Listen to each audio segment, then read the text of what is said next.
Toni po bëhajnë gjithë shka që po thëtë Zoja Altan, mirë se vjen në Kosova Live. Mirë se u gjitha.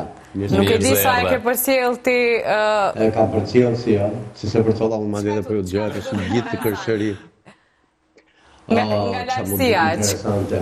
Çdo gjë më është dukur interesante. Unë në fund, unë e kam thënë, jam i lumtur që tani këngëtarët shqiptarë kanë filluar të bëjnë të tilla promovime dhe të tilla koncerte, kështu që jam shumë i lumtur për këtë gjë edhe më pëlqejnë, u shtofshin.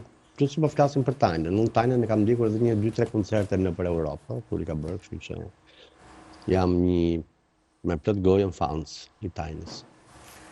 Mirë, flasim unë e ti Eltan për firmën, se ne dy kemi shiku firmën krasim prej Amirit e Zojës. Çka mund të themi që ishte highlight i mbrëmjes, duke fillu prej largimit? Prej lidhjes Ilir Soni, që ne kemi thënë për para të gjithve, këtu në emisionet është shumë e vërtet që Eltoni ka thënë i pari. Jo vetëm, jo, e kemi thënë bashkë, së bashku, e kemi diskutuar së bashku, dhe më vjen mirë që ne jemi promotor, apo jemi hapa para edhe produksionit që më mendonë se ishte gjërat. Highlighti, kush ishte? Domethënë, një gjë që ndodhë rëndom çdo ditë në fermë. Çdo ditë. Ajo që ndodh çdo ditë, të gjithë banorët kanë ndodhur dhe vjet. Madje unë po ju them që vjet një nga banorët ka dalë fare nga gardi, ka hikur dhe ka ardhur tek zyrat e produksionit nga mbrapa, sepse ferma e Atillës është në mes të një fshati ku të gjithë kanë mundësinë që të afrohen, të flasin, të bërtasin, të marrin. Nuk është hera e parë që po ndodh kjo, ka ndodhur dhe herë tjera. U gjet një mënyrë për të larguar Sërgjini, për të larguar Mozën, se dihet se përse është bërë. Pse nuk ja larguar të tjerët përpara? Ka pas edhe për Ilirin, ka pas edhe për Sarën, ka pas edhe për personazhe të tjerë. Megjithatë, ja kemi marrë dorën produksionit, i bën këto lojra gjasme, ne jemi shumë të rregull. Gjetën që realizonin Sërgjini, po ja kemi marrë dorën realisht është. Gjetën Sërgjinin e shkret që s'kishte asnjë lloj peshe aty për ta nxjerrë jashtë dhe me shikon edhe neve dim të bëjmë edhe shembull, ndërkohë që për të bërë shembull Sarën, e cila ka komunikuar dhe me familjarët e vet, nuk kanë me nder as të ndënjura për ta bërë. Nuk ka gjë më të shëmtuara. Tjetra del dhe e thot jo, se këtë dua është një gjë që dua ta cek. Regjia, të lutem pak ta ngres zërin që ta dëgjojmë më mirë Eltonin se s'po e dëgjojmë shumë mirë. Okay. Tash po dëgjojmë shumë mirë Elton. Janë të shpejt regjia. Ndërkohë është më vjen keq që këtu ka standarde të dy fishta. Më vjen keq që produksioni akoma nuk merret me Sarën. Akoma nuk thot ku ka marrë Sara informacionin se çfarë thuhet në fan club. Është gjëja më minimale, është deklaruar video është gjithandej, videon e Sërgjinit nuk e kishte asnjëri, pa dashur këta e kanë publikuar dje, nuk, domethënë, ishte skandaloj, ishte shumë e shëmtuar. Pra, Elton, me sa kuptoj, po thua që për gjëra që publiku ka interes dhe e kërkon përmes komenteve nga komunikimet brenda shtëpisë, shumë gjëra kalojnë pa u diskutuar në Prime, a? Pa u diskutuar fare në Prime, për t'i lënë gjërat e heshtë, sepse ka lojtar produksioni, ka dhe lojtar që janë rastësisht aty. Ata që janë rastësisht të shkretet ndonjëherë bëhen kurban, siç u bë kurban Ermiona Legbellu, siç është bërë Malbora Gura, siç janë bërë edhe lojtarë tjerë që të shkretet kanë dalë vetë. Lartësohet figura e Indrit, tashti kanë filluar këto lartësimet, i miri, i bukur, i zgjuari etj, i vërteti mbi të gjitha. A thua sikur na dha ndonjë shembull për tu ndjekur. Lartësohet Sara edhe nuk thuhet asnjë lloj gjëje nga të gjitha këto që neve presim që realisht që thuhen. Ne akoma s'kemi një shpjegim ku Sara ka marrë vesh çfarë ka thënë, çfarë është në fan club. Ende dhe ajo video vazhdon të qarkullon ende në. E merr vesh në finale Elton. Po jo, do ta marrim vesh pas finales. Okej. Se atëherë do kemi mundësi. Sa ka mbetur edhe pak 2 javë para finales, ndërkohë ka një numër goxha të madh të banorëve që janë brenda. Realisht po ja, do dalë Zhaku këtë të premte? Okej. Për shembull, do nxjerrin, do bëjnë një ele për Zhaku se do nxjerrin ata. Na mendon se do nxjerrin Sarën apo Ilirin. Ilirit është premtuar vendi i dytë. Okej, po. Është mos e normale. Iliri luftën e ka me Sarën. Elton, ai diskutojnë finalistët pak? Po, Romiri, Soni, Iliri, Sara, Moza. Okej, Zoj për ty? Kush janë finalistët? Mozës. Po Moza po, Iliri. Okej. Soni mundet më kanë, pse Soni e kom ditë që ajo deri në finale është. Edhe tjetër s'po di cili pejtore mundet më kanë. Sara, më nënë që bënë edhe ajo. Hajtë që të qatë. Kush e fiton është pyetje e kot. Mos më pyesni fare kush e fiton se di që un jam Moza, Team Moza, always Moza, forever Moza. Elton, pse ky presion ndaj Mozës, gjithë po thonë se Moza pa aktran, madje Sara i kërkoi që javën e fundit ajo të ndryshojë dhe të hyjë në rolin e real, themi kështu siç është në jetën e përditshme. Për Moza e kapi atë tendencën e Sarës. Pra pse po tentohet bëhet ky presion ndaj saj, qoftë edhe prej opinionistëve, prej produksionit, por edhe prej banorëve. Domethënë të japi mend Sara se si duhet sillesh ti është fundi i botës. Të thot Sara se si duhet sillet Moza dhe kujt Mozës, një njeriu që ka qenë e tillë historikisht, një njeri që ka qenë, unë e kam pasur Mozën gjithmonë trofta noton kundra rrymës. Dhe ti thush Mozës, ti sillu ndryshe, se ti nuk sillesh kështu jashtë, ndërkohë që Sara nuk e ka shansën që ta njohë Mozën jashtë, mua më duket budallëku më i madh, domethënë. Vetëm se duhet të pranojmë një gjë. Nëse i kthehemi pak atit momentit të tensionuar të pranjët të kaluar, të premtës kur ishte i Arbanës me Mozën, por edhe antarëve të juris. Moza në një mënyrë e bëri shumë të qartë që aty ka ardhur për të luajtur. Pra ajo e tha që unë kur dal nga kjo fermë, ju mos pritni që mund të më drejtoheni duke u bazuar në atë që unë kam bërë në fermë. Kjo është edhe profesorisht. Patjetër. Është gjë më normale. Po dalim të kjo që Moza edhe po luan. Jo, po që Moza shumë mire se e ki pranë Jo, Moza është kom rolin e grus, e kom rolin e nanës, e kom rolin e shoqës, ajo e sqaroj vetën edhe ju tregoj që normal njeri duhet me lujt role. Nëse unë jam të e lujt rolin më të miren. Ajo nuk është të dojtë jashtë kornizave të veta, por është të e shfaq mirën më të miren.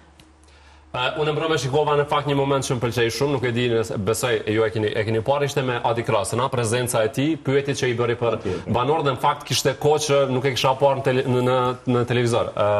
Elton. Dëgjoj, Moza intervistën e saj të parë, shfaqjen e saj të parë në publik, ku pati një lloj shpërthimi mediatik, ka qenë intervista pikërisht me Adi Krasën të 12 vallëzime rreth fatit për 12 javë.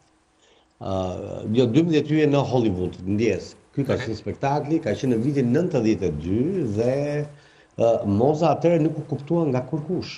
Përkundrazi, të tërë thonin çfarë është kjo, se merrin vesh, nuk kuptonin, nuk arrinin të kuptonin dhe të dallonin shpirtin e lirë të një njeriu, të një poete, as e imagjinoni Shqipëria në atë kohë ka qenë aq e mbyllur, saqë të tillë njerëz neve na dukeshin të droguar, të çmendur, apo nëse ka pas 2-3 personazhe.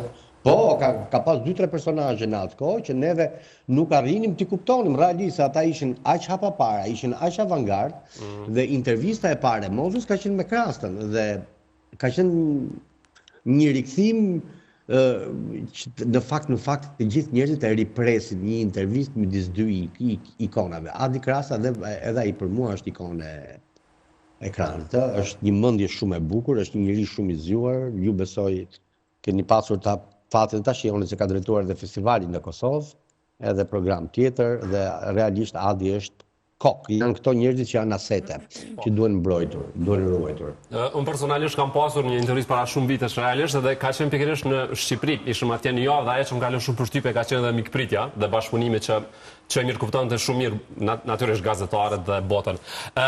Dua ta përfundoj me një diskutim që nuk e din, natyrisht duke e parë famën e Mozës dhe pëlqimin që ka gjithandej, le të themi një 90% është që Moza ta fitoi realisht fermën. Po hajde nëse nuk e fiton, Elton, pra nëse varet diçka nga sfida, nëse Moza sfida, ajo që kemi thënë neve. Po mund të bie në ndonjë sfidë ose diçka.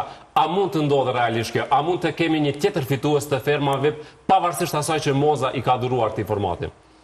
Dëgjoj, për mua Moza, si ja dhanë çmimin e parë këta, si ja dhanë, Moza fermën e ka fituar, sepse Moza këtë vit ka bërë fermën. Këta le të hidhen pupse dhe le të bëjnë ç'të duan. Domethënë këta mund të sajojnë sfida, mund t'ja japin Sarës, edhe nuk e di në i shoqes apo shokut Sarës, po më vjen shumë keq, këtë vit ferma është Moza dhe ta mund të bëjnë çfarë të kenë dëshirë. Çfarë do të thotë për Moza është fituese në rregull? Absolutisht, Moza e ka fituar, edhe që ta mos e japin, kjo është thjesht honorifik tash, çmimi është honorifik, nuk është më kush e meriton realisht, të gjithë e dim se kush e meriton. Po paraj duhen, Elton, e kemi kuptuar këtë që janë të rëndësishme për Mozën. Tashti, unë nuk e di se deri ku do shkoj fantazia e këtyre, po ju kujtoj që kjo dyshe... Sa jo e tha, edhe nëse nuk e fitoj këtu, do të shkoj diku tjetër ta marrë. Absolutisht. Po, ju rikujtoj që është po njëta dyshe që nëpërmjet Ota Gixhari donte të ishte çmimin Luizellit dhe atëherë kur e panë që ishte e pamundur për t'u arritur kjo, nxorën Ota Gixharin jashtë. Okej, me që dolet e Big Brother, kur për janis Big Brother e jartë shumë? Atëherë në Shqipëri në tetor. Shpresoj që të fillojë më shpejt ai në Kosovë. Në tetor, okej. A u ndonë për i kena e Mateo, qka që apo duhet ande nga ju? Jo, unë po ju themi lajm ekskluziv, jo vetëm që s'janë ndarë, dhe këtë jam shumë i sigurt, jo vetëm që nuk janë ndarë, është një formë marketingu për një emision që ata do t'jenë, që është Top Arena, e cila fillon me datë 14 qershor me rastin e botrorit. Është një marketing që ata po bëjnë për të lozur dhe për të pasur shikueshmëria, këto marifetet që bëjnë për televizion, më vjen keq shumë për ndjekësit e tyre që realisht janë, që më shkruajnë dhe mua që janë të prekupuar, gjej rastin që t'i jap që t'i njoftoj që mos bini pre e manovrave të marketingut. Dihet se si funksionojnë këto gjëra. Është ky marketingu shablon, a? Me fillu me studiu marketingu. Para ndonjë projekti. Apo një vete, me fillu me studiu marketingu, një shko mirë. Po, a? Elton, falenderojmë për sot, a? Jo, falenderoj dhe unë juve. Jo, kemi studiu diçka tjetër. Falenderit shumë. Që unë do shta mu lidhë që aty ma heret për... Hajde, Elton. Jo, s'ka lidhje. Me gjasa, jemi në regullë, përshëndet. Po, unë i kom përcjellë do intervistat ma hershme të Mozës, kur u konë ma re edhe në ato fillimet asajt që ka dalë, edhe u konë po e njejta Mozë, që shto me pak fjallë, po fjallë t'i ka posë me shumë vlera. Po e njejta tash, edhe tash pëse mos me fitu firmen. Kush o Shqipnia pa Mozën? Kush e Kosova pa Mozën? Jo, sepse na i na mësu ka herë me fitu njerës që shpesh kena thonë nuk e kanë meritu, shka kanë ofru në format, nuk na kanë mësu senet mira, që ku është njerit që na ka mësu senet, që na ka tjelu trunin hala ma shumë, na ka japë shumë shembuj të ndryshëm, na ka motivu në jetë, edhe pëse mos me fitu Moza. Ndjemi shumë të motivuar. Po pa tjetër. Marum të motivu. E për prikene në Mateo, me në edhe në që s'jo ndonë. Se gjysh vitësa janë njësën ata me shiju martesën jashta bigut, njësën me u afru, ju karo me kalu momentin ma shumë bashkë, po dhe dyqysh ish halohet pa kapshme me menus që ata jo ndonë, në menoj që ata s'ka mundu asë njëherë. Qysh isho në menoj që ata ka me përfundu me ca fëmi rreth e rotull. Po e përfundojme jemi apo s'jemi, pikpyetje. Përgjigjen e marrim nesër. E marrim dhe vazhdojmë. Zoj, besoj që ki nevoj për një kafe, që është Përbes, po. Falenderit për sot. Falenderit Zoj. Hajda, kemi zrit në fund për sot. Do takojmë nesër natyrisht nga ora 12. Zoja ta s'mundet me nalë kërkush Zojën. Kamera mundeni me shku pak dhe Zoja. Disa fjalë të fundit. Fjala e fundit, tung, shihemi nesër nga ora 12. Mirupafshim.